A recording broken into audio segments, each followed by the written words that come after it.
7 things that will happen to us in the resurrection. 7 changes that will take place in our mortal body. First of all, there is going to be a change of dimension.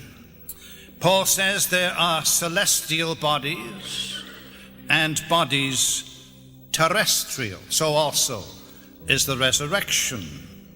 Right now we have bodies which are terrestrial.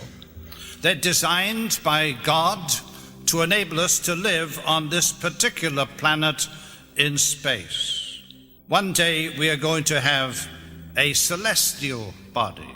It's interesting that the moment the Apostle Paul begins to talk about the body of the believer, he takes us out to a realm where all our concepts of time and space are changed. And he directs our gaze upwards to worlds unknown. When you get your resurrection body, you're going to be able to move around the universe, not at the speed of light, but at the speed of thought. You remember the Apostle John writing towards the end of the 1st century, and he's reminding them of the fact that these things actually happened. He was an eyewitness. He was there. He saw. He experienced. He heard. Well, that tremendous storm came down upon the lake, and the disciples were terrified. They knew that lake. They knew its storms, and they knew they were in trouble. And they were being tossed like corks upon the mountainous waves that had suddenly begun to rise all around them, and they were in desperate fear. And then their fears were multiplied because here was this ghostly figure apparently walking upon the waves. Their hair stood up on end. They thought it was a ghost.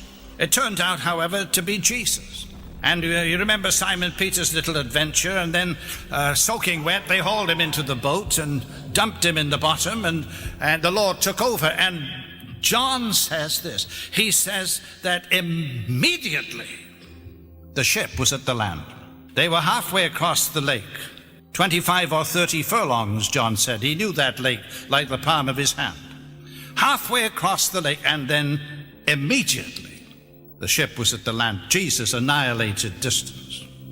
You have another example of that in the book of Acts, where you remember the evangelist Philip was called away from a tremendous revival that had broken out in Samaria and was sent down into the backside of the desert to meet a man from Ethiopia heading back home. A high-placed official in the Ethiopian government. He'd been up to Jerusalem. Evidently, he was a Jewish proselyte. He'd bought a copy of the book of Isaiah.